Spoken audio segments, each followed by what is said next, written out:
Halo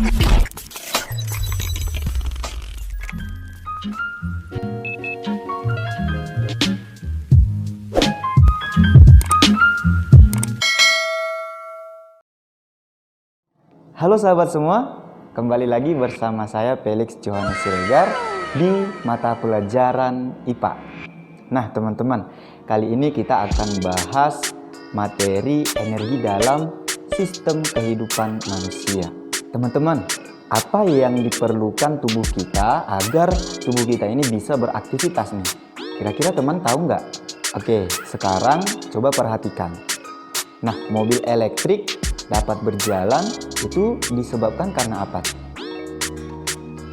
Oke, karena ada baterai. Nah, baterai merupakan sumber energi.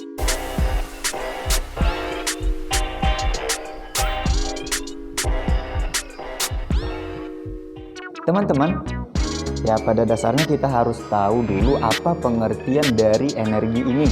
Nah, yang dimaksud energi adalah sebagai kemampuan suatu benda atau sistem untuk melakukan kerja atau usaha.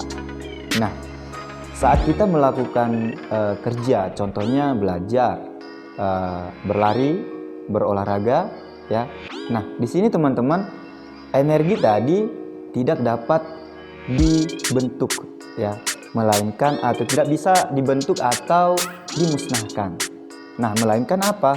Melainkan ini energi dapat dirubah, ya, melainkan dapat dirubah dari satu energi ke energi yang lain. Misalnya, ketika sebuah mobil-mobilan ya dapat bergerak, nah mobil ini tidak membentuk atau menciptakan energi, tapi karena ada mesin, nah atas bantuan mesin tadi maka bisa mobil ini berjalan. Nah teman-teman, hal itu tadi dikenal dengan hukum kekekalan energi. Energi tidak dapat diciptakan atau dimusnahkan, ya. Oke teman-teman, kira-kira tahu nggak teman-teman itu contoh-contoh dari energi itu apa-apa saja? Nih mari kita belajar bersama. Yang pertama ada energi listrik, yang kedua ada energi panas, yang ketiga energi potensial, yang keempat energi kinetik, dan yang kelima energi kimia. Oke, kita akan bahas yang pertama itu energi panas. Nah teman-teman, energi panas itu diakibatkan karena perbedaan suhu dari suatu benda. Energi panas berpindah dari suhu yang tinggi ke suhu yang lebih rendah. Yang kedua ada energi listrik. Energi listrik dihasilkan dari berbagai macam sumber dan menjadi energi yang sangat dibutuhkan manusia saat ini.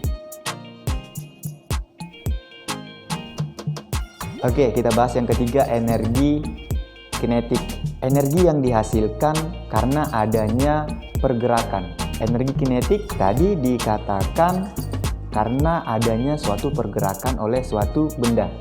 Nah, berarti semakin besar kecepatan suatu benda, maka energi kinetiknya itu semakin besar.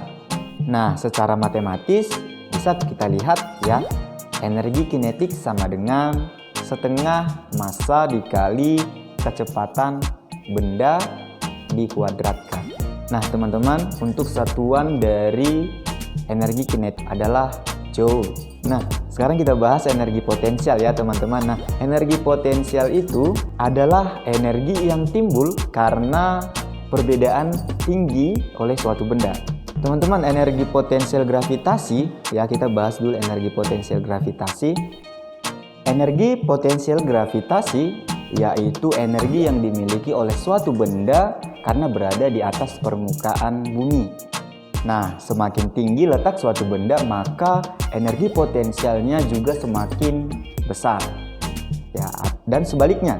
Nah, teman-teman, energi potensial gravitasi itu dirumuskan energi potensial sama dengan massa dikali gaya gravitasi dikali dengan tinggi.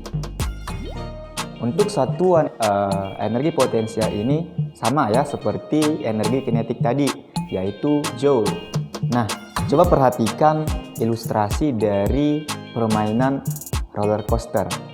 Nah, teman-teman, kalau kita lihat permainan atau wahana roller coaster ini, yang pastinya ya wahananya ini ada yang memuncak atau ketinggian ya, ada juga yang lebih rendah, ya kan? Nah, ketika kita berada di atas atau di puncak roller coasternya ini, maka energi potensial di situ tinggi, sedangkan energi kinetiknya itu rendah. Nah, ketika kita turun dengan kelajuan yang tinggi, maka energi kinetik besar, sedangkan energi potensial itu kecil. Nah, untuk memahami lebih lagi, coba kita perhatikan ilustrasi kelapa ya, pohon kelapa yang ada di atas, dan juga nanti akan saya ilustrasikan bagaimana ketika dia jatuh sampai ke tanah. Teman-teman, coba kita perhatikan ilustrasi berikut. Sebutir kelapa bermassa M jatuh dari ketinggian H di atas tanah, sehingga kelapa sampai di tanah. Nah, energi yang dimiliki kelapa adalah sebagai berikut. Saat kelapa masih di pohon, kelapa dalam keadaan diam. Nah, teman-teman, sehingga energi kinetiknya sama dengan 0. Nah, jadi energi mekanik kelapa yang masih di pohon sama dengan energi potensialnya. Saat kelapa jatuh, energi kinetiknya tidak sama dengan 0, sehingga energi mekaniknya sama dengan energi kinetik ditambah energi potensial.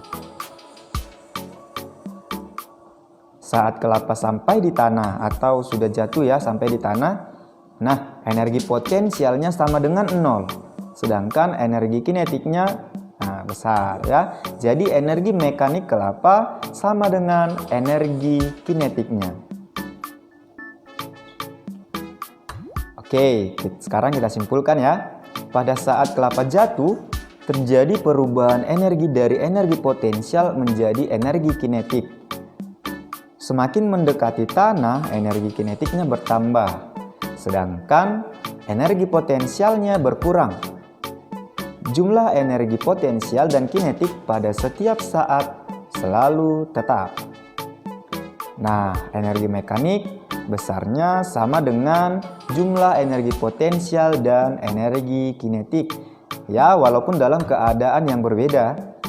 Nah, hal ini sesuai dengan hukum kekekalan energi. Energi yang terakhir yang akan kita bahas adalah energi kimia.